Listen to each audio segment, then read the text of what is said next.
Professeur Didier Raoult, quelle est votre opinion vis-à-vis du scandale de ces derniers jours par rapport au Lancet Gate?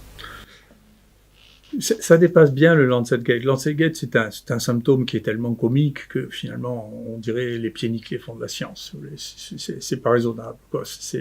Il y a quatre personnes qui n'ont rien à voir avec le champ, qui ont embarqué ce malheureux Suisse dont on ne sait pas ce qu'il fait dans cette affaire. Une fille qui apparaît comme étant une star érotique, si vous voulez, un type qui n'est pas compétent dans ce domaine-là, qui envoie un papier sans aucune donnée d'éthique, sans aucune donnée sur ses sources, sans aucune donnée pratique, dont on voit tout de suite que c'est faux. Moi, on m'a contacté au plus haut niveau le vendredi pour me demander ce que j'en pensais, parce que le ministère était en train de prendre une réaction extraordinairement rapide et en urgence, et je leur ai dit, écoutez, laissez-moi 2 jours que j'analyse le résultat, que j'analyse ça, que je regarde ça, parce que je ne me prononce pas sur un titre. Je sais lire les articles. Je suis probablement lu ou revu plus d'articles qui étaient dans les comités éditoriaux les plus nombreux de ce pays et en maladies infectieuses au monde en général. Donc je sais lire un article. Quand vous lisez cet article, vous voyez immédiatement que c'est un faux. C'est pas vrai. C'est-à-dire qu'il y a plus de morts dans cet article que dans les pays qui les ont déclarés. Vous voyez qu'il y a aucune donnée pratique. Et puis surtout, il y a une chose, encore une fois, que les gens oublient et qui est une chose qui est très étrange, très intéressante, qui explique ça et la suite, c'est que les gens ne font plus la différence entre les données réelles et les données digitales de Big Data. Nous, quand les gens me posent la question de savoir si on était ému pour tout ça, j'ai jamais été ému parce que tous les matins, on regardait combien il y avait de gens dont on a fait le diagnostic, qui étaient là. Il est passé, on vient d'envoyer pour publication une série de 3800 personnes, on les a tous vus, nous. On a fait des électrocardiogrammes, nous. On a fait 7500 qui ont été vus par une équipe de cardiologues. On leur a fait les radios, nous, par une équipe de cardiologues. On a fait, nous, les radios par une équipe de radiologues. On a fait 2000 scanners, low-dose. Tout ça, c'est des vraies choses. C'est pas... Et donc, quand vous me dites, écoutez, voilà, dans tous les malades qui sont passés ici, vous savez, il devrait y avoir 10% de morts avec l'hydroxychloroquine, je ne sais pas de quoi on parle. Vous voyez, c'est qu'il y a une telle différence entre la réalité et un article qu'on est capable de faire avec un ordinateur sans avoir vu un seul malade, sur lequel la presse se jette, parce qu'ils ne savent pas lire ces articles scientifiques. Et on voit bien que l'infrastructure d'analyse des articles s'est dégradée, mais aussi bien dans le Lancet que dans le New England, qui a publié une autre étude aussi fantasque de la même équipe de pieds nickelés. Le British Medical Journal, qui fait enlever tous les tests significatifs en faveur de la chloroquine dans un article, et dans un autre article, fait par un méthodologiste célèbre, qui était aussi celui du Mediator, refuse d'analyser le fait que l'association hydroxychloroquine plus azithromycine est plus efficace que tous les autres traitements prévus. Donc, il y a une espèce d'emballement dans lequel l'opinion devient plus importante que la réalité scientifique. Les méthodes servent à démontrer qu'on a raison, quelle que soit la situation, et à la fin, on oublie tout ça, c'est qu'il y a des vrais docteurs qui voient les malades, qui les analysent. Ici, pour faire ce travail sur 3700 personnes, il y a eu entre 250 et 300 médecins, pharmaciens, internes, étudiants en médecine. Il y a eu 100 médecins bénévoles qui sont venus nous aider à téléphoner aux gens qui étaient positifs parce qu'on a fait 150 000 tests pour 54 000 personnes ici. On avait 100 étudiants qui étaient là pour rentrer tout dans les bases de données.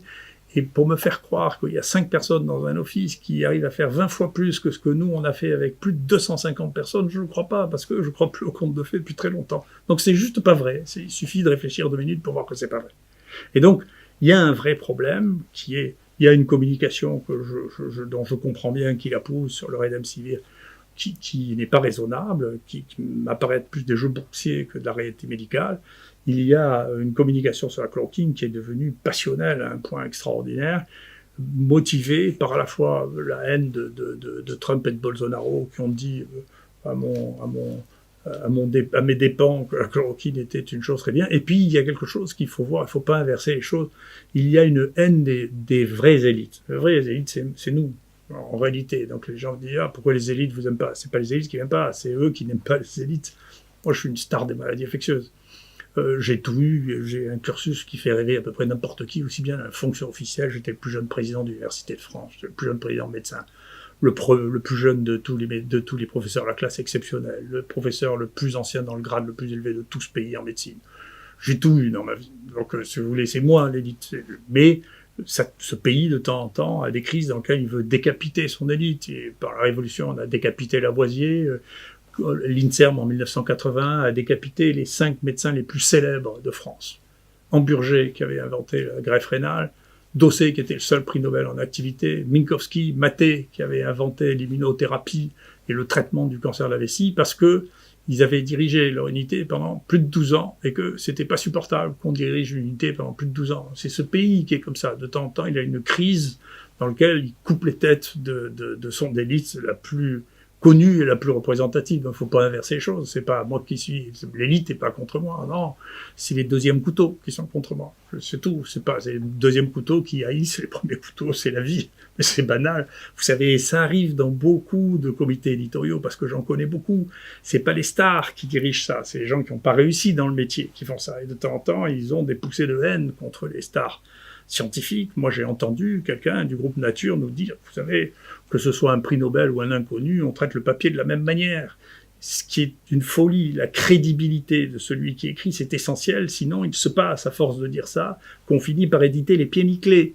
Et les pieds nickelés, après, comme effectivement, dans notre pays, les choses sont passées trop vite, il y a trop de réactivité, où il n'y a pas, autour du ministère de la Santé, de gens qui sachent lire les articles réellement. Et donc, on s'est précipité là-dessus pour prendre des décisions. À l'OMS, on s'est précipité aussi pour prendre des décisions. Ça veut dire que personne ne sait lire les articles, parce que les gens qui savent lire les articles, ils ne le croient pas une autre seconde. Je peux vous dire, l'autre star des maladies infectieuses et tropicales, il est à Oxford, il s'appelle Nick White. C'est pas très loin de Londres, on peut lui demander son avis. C'est le premier signataire sur le papier qui écrit au Lancet, attendez, on peut pas accepter ça. Il faut que vous répondiez à ces questions. Parce que ce que vous dites, on peut pas le croire. Donc, il suffisait de demander aux gens qui savent. Donc il y a un vrai problème actuellement sur la crédibilité, et le problème de la crédibilité, il est lié au fait que les gens ne veulent pas accepter le fait qu'il existe une hiérarchie scientifique. Vous nous aviez promis la semaine dernière de nous expliquer pourquoi les enfants sont moins touchés par le SARS-CoV-2. Avez-vous des éléments de réponse aujourd'hui ?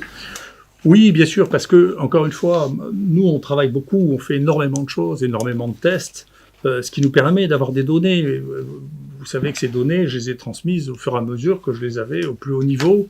Par exemple, j'avais expliqué que si la courbe suivait cette pente, eh bien, en mai, les choses s'arrêteraient, ou on serait prêt de s'arrêter. C'est ce qui s'est passé. J'avais expliqué, d'ailleurs, mon collègue des fois ici disait non, c'est pas vrai, on sait pas. Mais enfin, j'étais le seul à avoir des données, donc je savais bien, juste avant que l'Islande rapporte ces données, que chez les enfants, il y avait peu ou pas de cas. Donc, qui était un mystère, qui était une chose qui était compliquée, mais qui était vraie aussi. Donc, à la fin, on a regardé, on a trouvé une chose qui est très intéressante, parce qu'on s'intéressait à la fréquence des coronavirus avant cette crise. Il y avait d'ailleurs que les Chinois qui s'intéressaient, et une équipe américaine qui s'intéressait à ce niveau, au niveau où nous avons des données.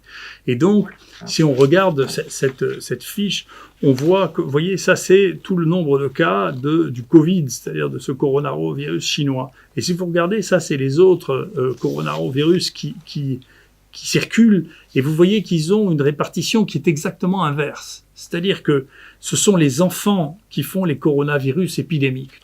Tous les ans. Ça représente un nombre incroyable. Il est vraisemblable que tous les enfants qui vivent en collectivité font au moins une fois par an une infection à coronavirus. Et donc, cette infection à coronavirus, jusqu'à présent, on considérait qu'elle n'avait pas grand-chose à voir avec le coronavirus chinois. Mais c'est pas vrai. Et donc ça, c'est un deuxième travail que nous avons, qui est en cours, qui montre que, vous voyez, ça, c'est les gens qui arrivent avec un coronavirus chinois, et donc c'est leur sérum au moment où ils arrivent, ils n'ont pas d'anticorps, ça c'est le fond, et ça ce sont les anticorps qu'ils développent après 15 jours, vous voyez, avec cette technique, et une technique très très sensible qui est celle de Western blot.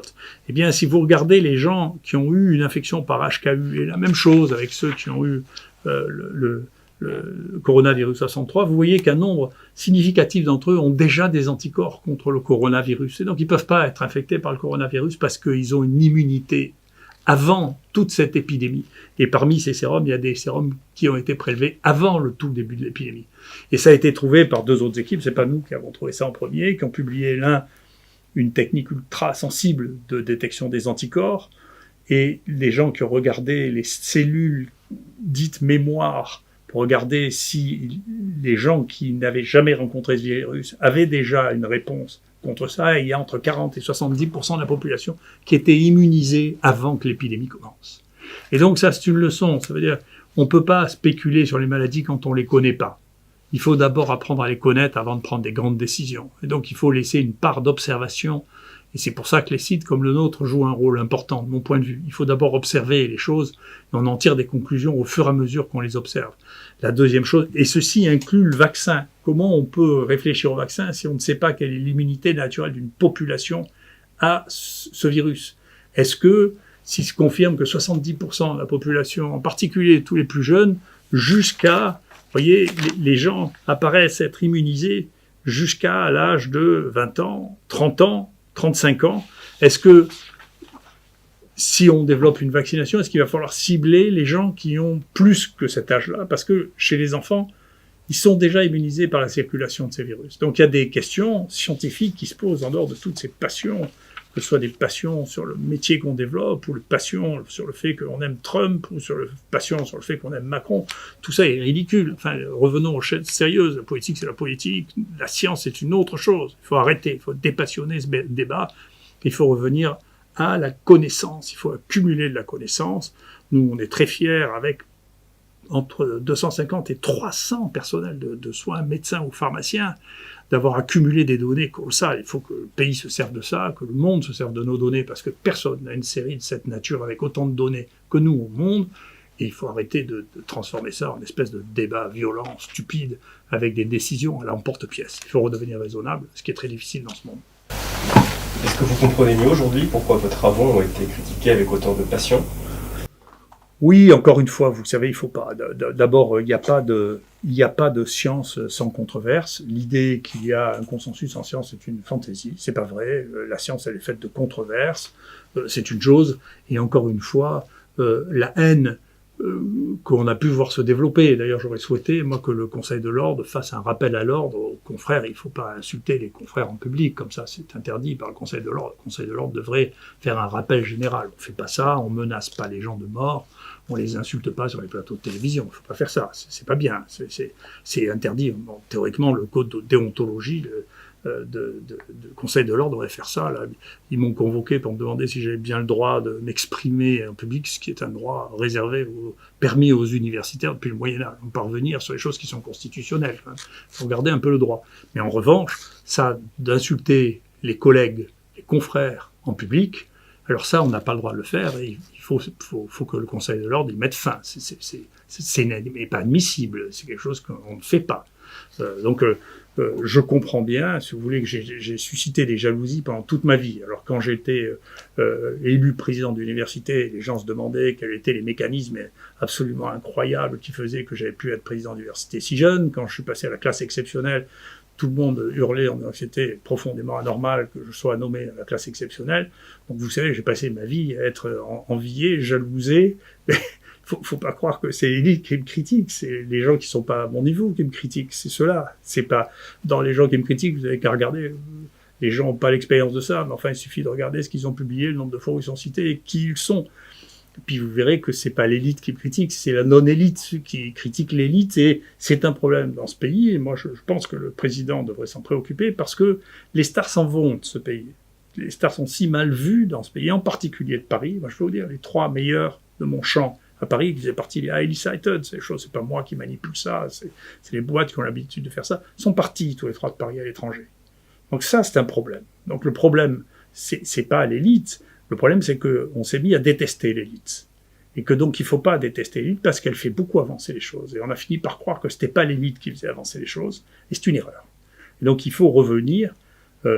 L'INSERM devrait se poser des questions quand, vous savez, la seule unité de l'INSERM de bactériologie qui était dans l'hôpital dans lequel est Delfrécy d'ailleurs, est partie, les deux sont partis en Suisse parce qu'ils en avaient marre de travailler à la licence publique de Paris, si vous voulez, on devrait se poser des questions. Quand vous avez le type qui est le meilleur, c'est bien, d'ailleurs il est rentré dans le conseil scientifique, et lui c'est un très bon, Jean Casanova, je m'excuse, il travaille à New York actuellement. Et c'est vrai que c'est probablement le plus grand généticien des maladies infectieuses. Donc il y a des questions qu'il faut se poser dans ce pays, c'est pourquoi on n'arrive pas à traiter correctement les gens qui sont les meilleurs dans leur domaine.